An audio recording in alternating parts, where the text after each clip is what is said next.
Assalamualaikum warahmatullahi wabarakatuh. Inna hadratin Nabi Mustafa Muhammadin sallallahu alaihi wasallam wa alihi wa sahbihi azwaji wa ali baitil kiram.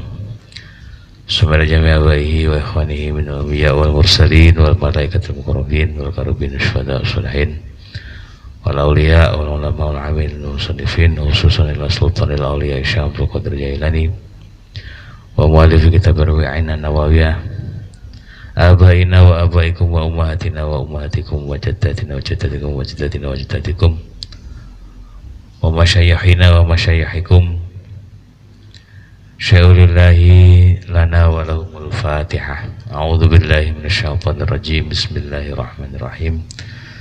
Alhamdulillahi rabbil alamin arrahmanir rahim maliki yaumiddin iyyaka na'budu wa iyyaka nasta'in ihdinas siratal mustaqim siratal ladzina an'amta 'alaihim ghairil maghdubi 'alaihim waladdallin amin.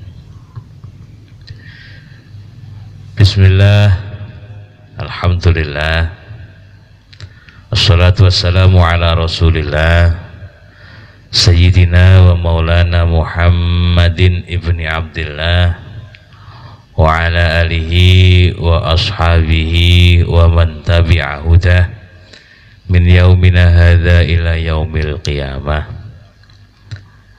Amma ba'du, qala al-muallifu rahimahullahu ta'ala nafa'ana bihi wa bi ulumihi fid dharaini amin. Pemirsa IGTV dan channel YouTube PKPT Ibnu IPPNU Universitas Yudharta Pasuruan rahimakumullah. Pada hari ini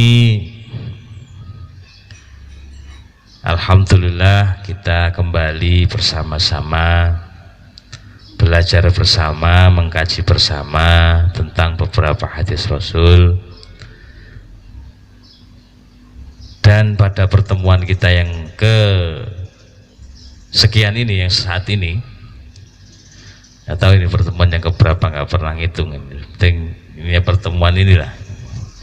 Ini alhamdulillah hadis demi hadis sudah kita baca bersama, sudah kita telah bersama. Dan pada hari ini kita masuk pada hadis al-hadisus sabi'u asyar. Al-hadisus sabi'u asyar atau hadis yang ke-17. Bismillahirrahmanirrahim. An Abi Ya'la Shaddad bin Aus an Rasulillah sallallahu alaihi wasallam qala. Hadis ini diriwayatkan oleh Abi Ya'la Shaddad bin Aus dan Rasulullah sallallahu alaihi wasallam bersabda, dari Rasulullah bersabda, Innallaha katabal ihsan, innallaha sesungguhnya Allah itu kataba mencatat atau merentahkan. Kataba ini bisa maknanya banyak ya. Secara umum harfi bisa berarti kataba yang tubuh berasal dari kata-kata menulis. Tapi bisa juga kataba di sini menetapkan atau memerintahkan, memberikan satu ketetapan. Seperti hadis kutiba alaikumusiyam, itu bukan kok ditulis puasa, bukan, tapi memerintahkan dan menetapkan sebuah perintah puasa. Di sini Allah, innallah sungguhnya Allah itu kataba menetapkan. Siapa yang menetapkan? Allah al-ihsana pada kebaikan atau membuat kebajikan, ala kulli syai'in atas segala sesuatu. Nah, pada prinsipnya hadis ini menerangkan atau memerintahkan, memberikan sebuah perintah tentang Allah ini menetapkan kebaikan pada segala hal. Jadi tidak ada sesuatu yang tidak baik dalam perintah Allah. Semuanya untuk kebaikan. Maka kalau kemudian ada yang tidak baik, seperti yang saya terangkan kemarin yang kita kaji bersama, ketidakbaikan itu adalah suatu hal yang terbentuk bukan diciptakan tapi tercipta. Tercipta karena hati kita mahjub, kita tertutup dari cahaya Allah yang ada di hati kita. Gitu ya. Jadi ketika cahaya Allah tidak masuk ke hati kita, maka disitulah adanya zulumat, adanya kegelapan. Dan kemudian dari efek dari kegelapan ini kemungkinan besar akan memberikan sebuah efek sikap atau perilaku atau apa yang kurang baik. Tapi ketika ada nurullah, maka Allah pada prinsipnya memberikan ketetapan yang baik. Itu satu prinsip. Kemudian juga ketika ada orang yang tidak baik ada orang yang berlaku kurang baik, maka sangat-sangat tidak layak dan tidak benar bagi kita untuk membalasnya dengan ketidakbaikan.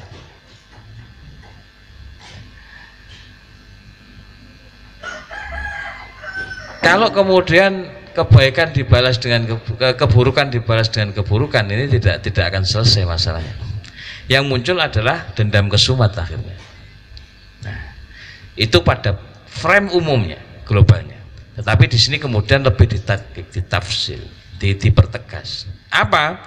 Fa idza qataltum fahsinul qitlah.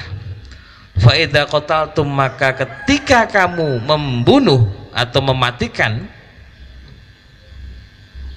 dalam hal ini mematikan hayawanun, beberapa hewan yang memang bisa dikonsumsi, halal untuk dikonsumsi, halalul akli.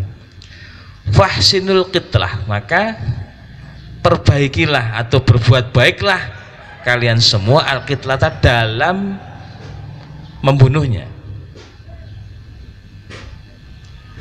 Wa idza dzabhtum, dan ketika kamu menyembelih, ya kalau menyembelih pasti hewan yang boleh dimakan ya. Fahsinudz dzabhah, maka perbaikilah tata cara penyembelihan kalian. Nah, ini pada prinsipnya tidak hanya untuk hewan sebenarnya. Jadi kita saja sebagai makhluk Allah yang khuliqa fi ahsani taqwim, kita diciptakan dalam bentuk yang sangat-sangat bagus dan mulia. Ini masih harus berbuat baik pada makhluk-makhluk lain, karena memang Allah menetapkan sesuatu kebaikan pada semua hal, termasuk pada hayawan, hewan, alam dunia kita ini ya, alam sekitar, hewan, makhluk, tumbuhan dan lain sebagainya. Kita harus berbuat baik, mengeksploitasinya dengan cara yang baik, mengeksplorasinya dengan cara yang baik. Karena semua adalah makhluk Allah. Kalau kita misalnya mematikan mematikan hewan yang katakanlah mematikan hewan itu hewan yang memungkinkan akan membahayakan kita, juga cara mematikannya dengan cara yang baik. Artinya tidak kemudian misalnya ada ular masuk ke rumah. Ada ular masuk ke rumah, yang ular ini sebenarnya tidak berbisa. Ular ini tidak berbisa. Kemudian dia dia masuk ke dalam rumah tanpa sengaja. Wah, itu ditangkap, sebelum dipukul kepalanya. Begitu kepalanya terpukul, dia masih oleng dan tidak menyadarkan dirinya. Belum sempat mati, kulitnya dikelupas. Nah, ini kan kurang pri kehewanan. Kalau manusia kan pri kemanusiaan. Kalau hewan ini bagaimana? Pri, ya pokoknya menghormatilah bagaimana. Bukan menghormati, berbuat baiklah pada apa yang kita bunuh. Kalau menyembelih, apalagi menyembelih ini harus ada tata cara, harus ada media-media yang baik untuk penyembelihan. Fahsin, maka berbuat baiklah dalam penyembelihan. Bagaimana cara penyembelihan yang baik? Wal yuhidda ahadukum syufaratahu.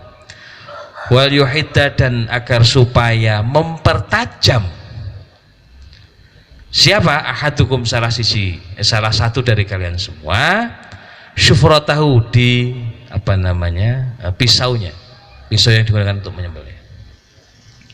Menyembelih hewan penyembelihan saja, mau kurban, mau udhiyah, mau hewan yang kita konsumsi biasa, ayam, kambing, lembu, sapi, ya, kerbau, ini kuda, yang halal dimakan dagingnya. Ini saja masih kita harus menggunakan cara-cara yang baik. Di antaranya apa? Di antaranya yuhidda ahadukum syufratahu, mempertajam apa namanya? Pisau yang akan digunakan untuk menyembelih. Ada beberapa hikmah dari mempertajam pisau yang kita sembelih. Di antara yang pertama, bisa mempercepat kematian daripada hewan yang kita sembelih. Artinya kan kita meringankan siksaan yang akan dialami oleh hewan yang akan kita sembelih. Yang kedua, dengan itu memudahkan untuk memotong ini hulkumnya ini dan dua urat besar yang ada di sekitarnya ini, yang ada di leher ini, mudah terputus. Jangan sampai kemudian saking mangkelnya sama hewan, kan? Nggak tahu entah karena mangkalnya itu sebelum menyembelih sudah dimarahi istrinya atau bagaimana, nggak tahu. Akhirnya pelampiasan emosinya kepada hewan. Ketika menyembelih, waduh nggak kelihatan pisaunya itu sudah kurang tajam, berkali-kali beku ini sampai belum putus-putusnya, ini kan menyiksa namanya, kurang baik. Dan yang ketiga, harus bersih. Selain tajam itu harus bersih. Wah, ini ada pisau karatan dibuat untuk menyembelih, nanti dagingnya nggak jadi steril enak kita makan, ya tambah kena tetanus ini nanti ya. Maka harus menggunakan tata cara yang baik. Di antaranya kita mempertajam pisau. Wal yurih dhabihatah, wal yurih, dan mengistirahatkan. Apa yang diistirahatkan? Dhabihatahu, yang akan disembelih. Rawahu Muslim.